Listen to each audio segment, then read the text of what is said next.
All right. It's about that time, so I guess we'll get started. I'll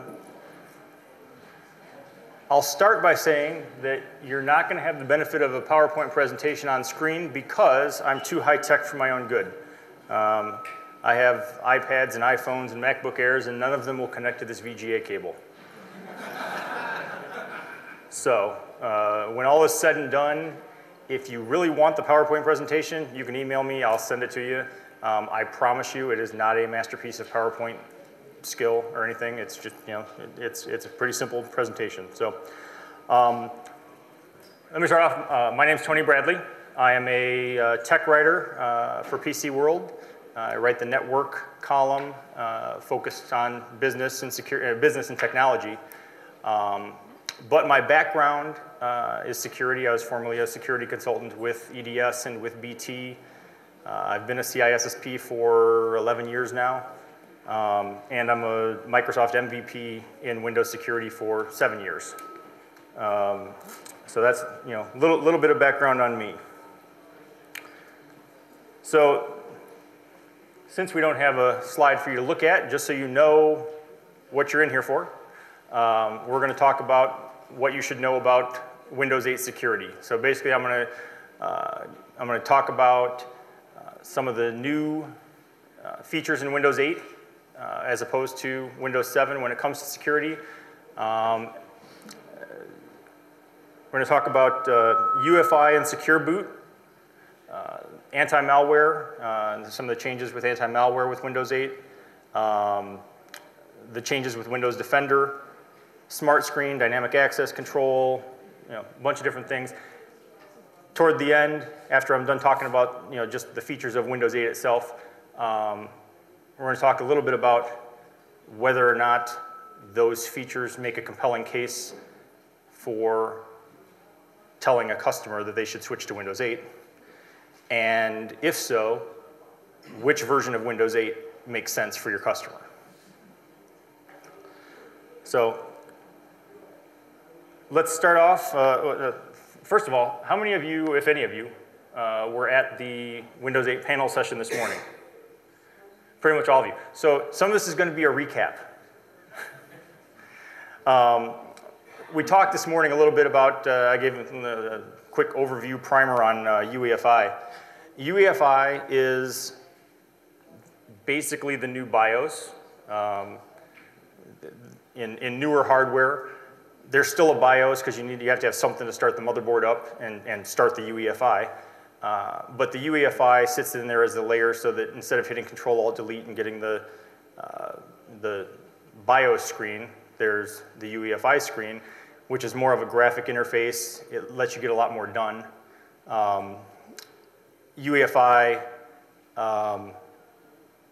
has access to a wider range of hardware. So from BIOS, you could pretty much only see your drives and your RAM, and that was more or less it. UEFI lets you see your drives, your RAM, your wireless network adapter, your USB ports, and so you have a lot more control over the hardware and what's going on in the system from UEFI. UEFI also initializes the hardware faster, so it's part of creating a more instant-on experience. If you know, everyone complains about how long it takes Windows to boot. So any time you can cut off out of that with a faster hardware initialization process is helpful. UEFI can also address drives up to 9.4 zettabytes, which, based on current estimates, is about 3 times as much information as is on the entire internet. So that should keep us in hard drives for a while. But then there's the part that matters to what we're talking about today, and that's the better security. One of the aspects of UEFI, and again, UEFI is not a Microsoft thing, it's not a Windows 8 thing, it's a hardware architecture thing. But one of the aspects of it is secure boot. So UEFI checks to see if the software that's being executed has a valid signature, has a valid certificate. If it doesn't, it can't run. And Windows 8 and Windows Server 2012 are the first operating systems to actually utilize that. Other operating systems could, but they're just not doing it. What that gives you from a security perspective is malware that in current hardware might be able to work itself in at the BIOS level, work itself in at the boot level, work itself in at the kernel level, is not going to be able to do that because it doesn't have a valid signature. So the Secure Boot, Microsoft's implementation of Secure Boot has created some controversy. There are people out there who are upset.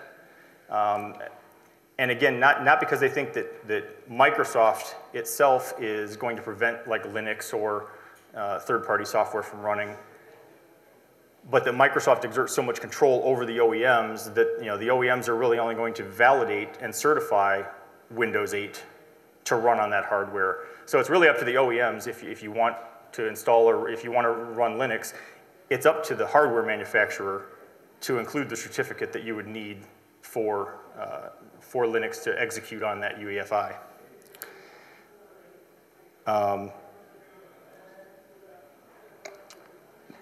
That brings us to the anti-malware. Anti-malware as an industry, or one of the industries that was upset with the concept of Secure Boot and feeling like it cut them out of the loop. The anti-malware software wants to execute as early on in the process as possible, again, to try to catch those rootkits and kernel level threats. And with UEFI and Secure Boot, the anti-malware can't get in there where it wanted to. But Microsoft has a program for early load anti-malware where they're certifying anti-malware partners, certifying that software so that it does have the proper signature, the proper certification to be able to load as a part of that boot process so that it gets in there. So from an anti-malware perspective, it would mean if you're going to run Windows 8, you're going to have to make sure you have basically a Windows 8 certified anti-malware for it to be able to execute under a secure boot scenario.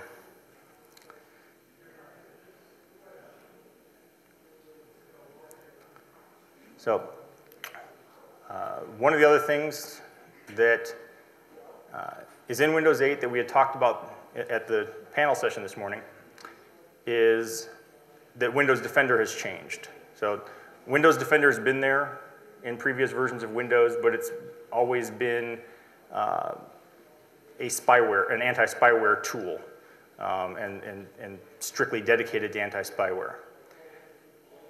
Microsoft created an anti-malware, a broader anti-malware tool, made it available for free, Security Essentials, but you had to download it separately and you make a conscious decision to download it, install it, and run it. With Windows 8, they just merged that into Windows Defender. So now Windows Defender by default is a broader, more comprehensive anti-malware protection, which will be enabled by default. The caveat being Dell, HP, Lenovo, whoever, have Microsoft's permission to disable it as long as they're putting in some other third-party equivalent. So a PC that you buy from Best Buy is most likely not going to have Windows Defender enabled by default because it's going to have a 90-day trial of Symantec instead. But the Windows Defender will still be there. You can still make a decision to turn it on.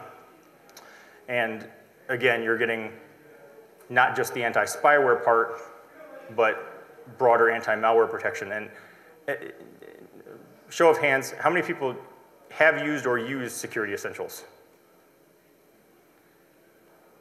And did you continue using it? Okay, because I use a lot of different antivirus, anti-malware products. I'm testing new ones all the time, but Security Essentials, I thought is a really solid. It does the trick. It's small. It's unobtrusive. So I've always been a fan of Security Essentials, and I think it's nice that they've rolled it into Windows Defender and made it kind of an all-in-one approach. How many of you are familiar with the Smart Screen protection in Internet Explorer? Okay. In Internet Explorer 9, I don't remember if it was an 8 or not. I think it was an 8. Internet Explorer 8, 9 has this Smart Screen security feature. It uses a combination of application reputation, website reputation, and just monitoring for malicious behavior to identify sites that seem shady or malicious and alert you and prevent you from visiting them, downloading stuff. I don't have the exact number, but I know Microsoft says all the time that Smart Screen has prevented millions of infections, and they've done their studies. The problem with Smart Screen, or not the problem, but the limitation of Smart Screen is that it only works within Internet Explorer 8 or 9 or 10. With Windows 8, they're extending Smart Screen to basically the whole operating system. So that same malicious behavior scanning and application reputation and website reputation, all of that same protection is being applied to basically any incoming traffic. Now, the real upside to that is Internet Explorer, as popular as it is, has fallen to right around the 50% mark in terms of market share. And Firefox and Chrome make up the lion's share of the remaining 50%. With Smart Screen in Windows 7, if you're using Firefox or Chrome, you're not getting that protection. But in Windows 8, you're going to get that Smart Screen protection no matter which browser you're using, or even if you're just downloading stuff on the network that's not even within a browser. So that's a plus for the Windows 8 side.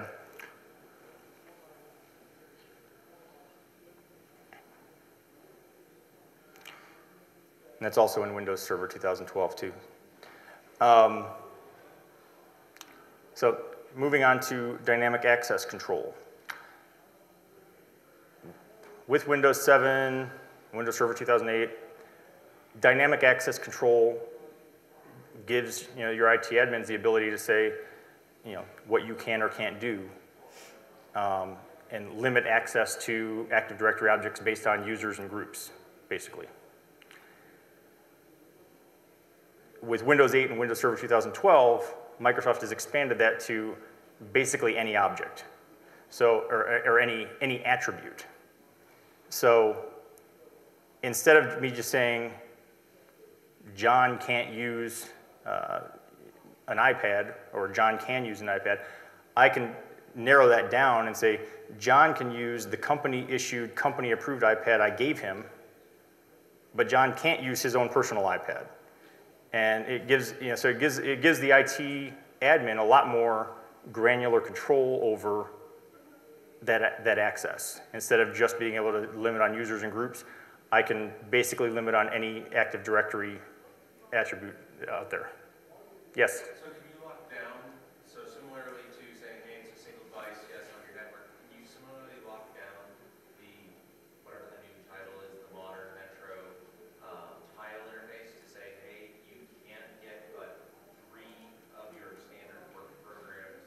So saying, hey, you can go to the desktop, you can go to your QuickBooks or accounting software, and you can go to, so similar to like locking down. I believe so to an extent. One of the things, okay, so with Windows 8, Microsoft has made this push that you're supposed to use your Microsoft account.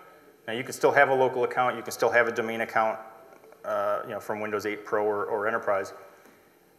But what they want you to do is use the Microsoft account that ties it in with SkyDrive and everything else.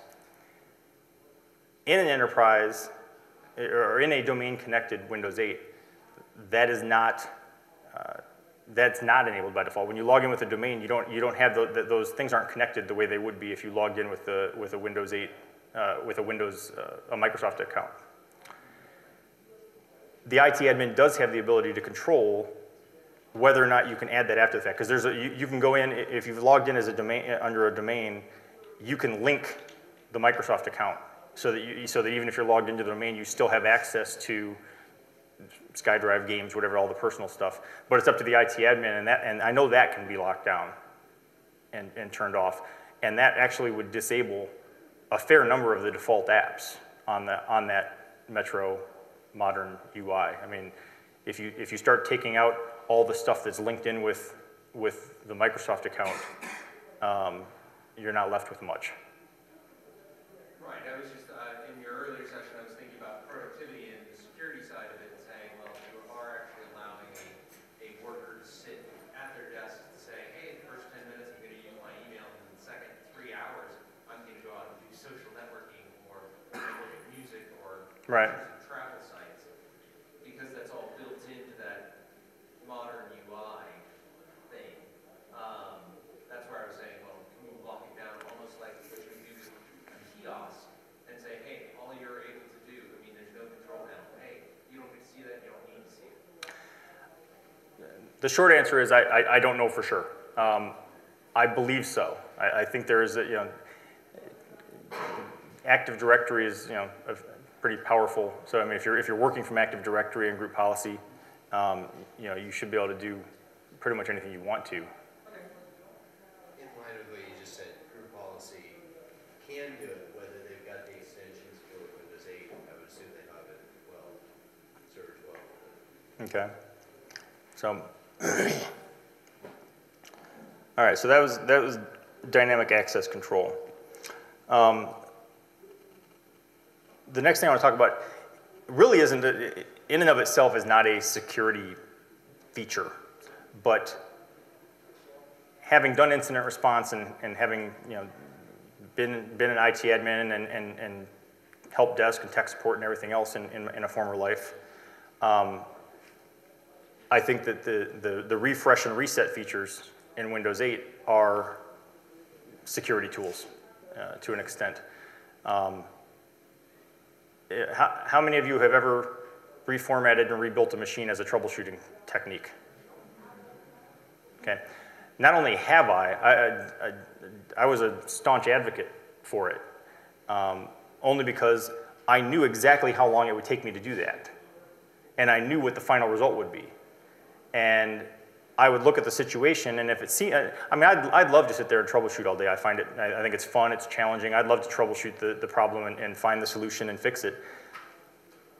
But I would look at it and say, well, I can spend the next 6 hours sitting here trying to find the solution and fix it, and possibly failing, or in 2 hours I could have this whole thing back up and running. And I've also been a frequent proponent of system restore, especially on the consumer side, as an anti-malware fix. I'm like, you think you got infected? Great, go to system restore, go back to yesterday, boom, you're all set. Infection's gone. Refresh and reset just make that much simpler, so that instead of having to actually reformat and go find the Windows install and start from scratch, refresh basically returns it to a completely clean state, but keeps the user files and settings intact. And reset actually takes it back to out of the box. So you're accomplishing the same goal. You're just skipping a few steps, and so it's simplifying it a little bit. So with one click, you can refresh or you can reset, and then you don't have to do the whole reformat and all that kind of stuff. Again, it's not necessarily an ideal situation or an ideal solution for a security problem, because ideally you'd like to know what the root cause of that security problem was so you could prevent it from happening again. But depending on the scenario, it's certainly the more expedient solution in a lot of situations.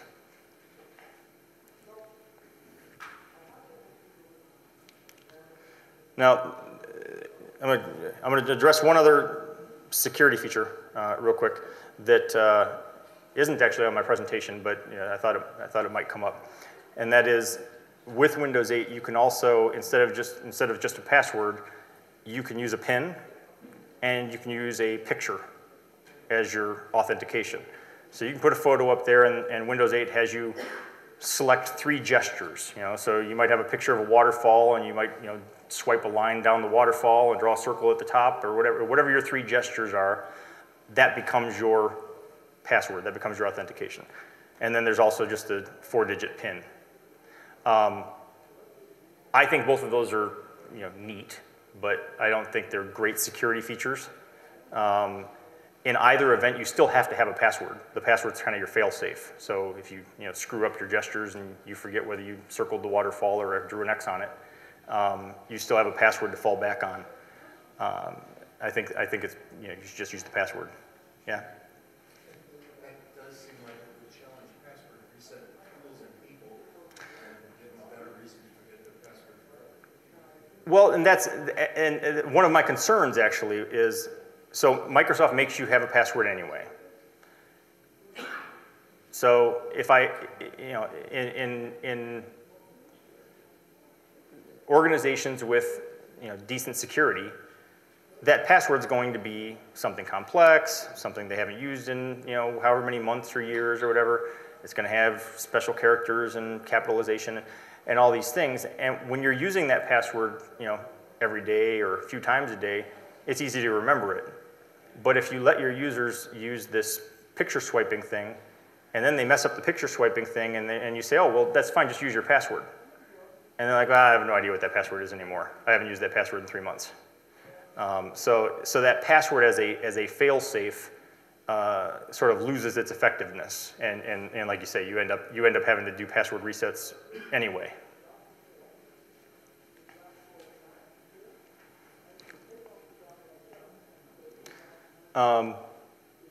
So that is, that wraps up the Windows 8 security features part that I was going to talk about,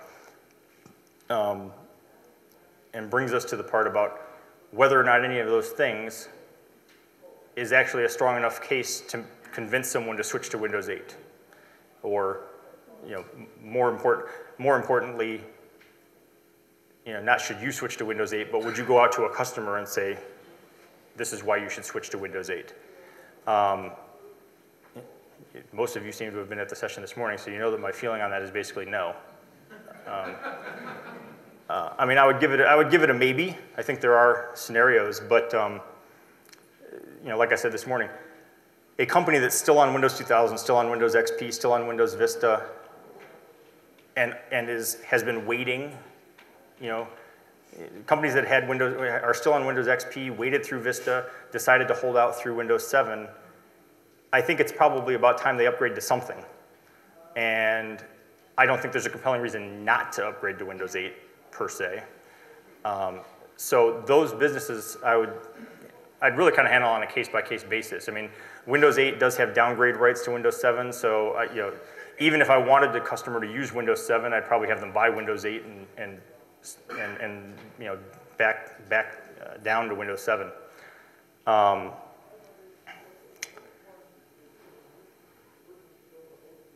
Coming from XP, personally, I'm a huge fan of Windows 7. So I could never really understand people who didn't move from XP to Windows 7. I got used to jump lists. I got used to arrow snapping my screen from side to side. I got used to being able to, the integration of Internet Explorer 9 with Windows 7 and being able to drag things down to the taskbar. There's a lot of things that I got accustomed to that when I go back and use a Windows XP system now, I feel like I've handicapped myself, and there are things I can't do, and it takes me longer to get things done. So I do think there's a solid business case for moving from XP to 7 or 8. And if an organization, if a customer is ready to refresh, then like I said, I would go ahead and buy Windows 8 and either just use the Windows 8 or back down to Windows 7 if you really feel compelled. There are a couple things that you do get with Windows 8 that you don't get with Windows 7. One of those being storage spaces. So with Windows 8, you can basically, there were ways to do similar stuff with Windows 7, but with Windows 8, you can just add, if you run out of space, you can just add a drive. You can add a USB drive or whatever and just attach it to the same drive letter. And so you can basically have unlimited storage space just by continuing to add just add more space on. So that's hasn't come up for me recently. When you have one and 2 and 3 terabyte drives or whatever, you don't run out of space quite as much as you used to. But it still does come up. And actually, it's going to come up more with Ultrabooks because a lot of the Ultrabooks have SSD drives. The SSD drives are much smaller capacity, so I Squeeze a second drive in there. well, depending on the Ultrabook, you might be able to, but my old laptop, I had a 750 gig drive, and then I got an Ultrabook with 128 gig SSD. So, I am actually running into some storage issues now that I didn't used to run into.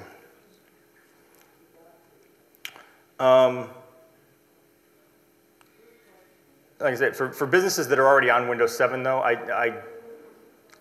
I don't think any of those security features is a strong selling case for moving to Windows 8 yet. At this morning's session, Onura made the point, after I said that I didn't think companies should upgrade to Windows 8, he had made the point of, well, yeah, but if they're at their refresh cycle, so like I just said, you could buy the Windows 8 and go back to Windows 7. Part of the reason I didn't bother introducing that point is I don't think there are any organizations that have made the move to Windows 7 that are at their refresh cycle yet. That'd be a very short refresh cycle. I mean, the companies that I'm used to dealing with have 3-4 year refresh cycles on an operating system. So any company that has made the switch to Windows 7 in the last year or two probably isn't even thinking about Windows 8. But those XP customers. The XP customers, that's a whole different story. But I'm just talking about he had made the point about Windows 7. So yeah, I don't think there are really any Windows 7. There are very few, if any, Windows 7 customers seriously considering Windows 8.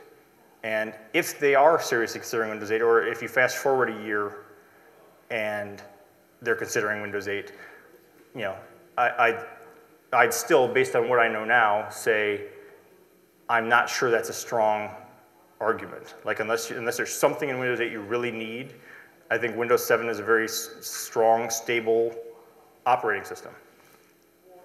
Can I offer a couple of things that I've seen in Windows 8 that might be? Absolutely. So I don't think that, personally, I'm not a big fan of BYOD anyway. I think it's a terrible idea to take all the liability and none of the control. But I don't think any of my clients, I would tell them that they are allowed to let anybody bring their own device that's not Windows 8. And the reason for that is you've got the corporate access page on the Windows 8 that you can control what apps those devices have access to, deploy apps to those Windows 8 devices. They open up that one page and it has all their business apps on it. They can just click on that app and download it and install it and run it. So those types of things are great for BYOD. Like I said, I wouldn't even let anybody bring anything other than that. You've also got all the security over what things you allow people to see on their home screen, which a lot of that stuff is going to be integrated into group policy. If it's not, people like Beyond Trust have products that are coming out that will be able to manage home screens and those types of things that will make a huge difference. And Windows 8, most of the things that we are going to be doing within Windows 8 haven't been released yet. When you think about where Windows 7 was in this product cycle, or this point in the product cycle, how many Windows 7 computers had been introduced months before Windows 7 came out? 0. So we already have 20, 30, possibly more than that out there that have been announced, introduced with new hardware, new capabilities, things like that are really going to change the mobile workforce. You'll be able to have, a Windows 8 Pro tablet that has your 10-inch tablet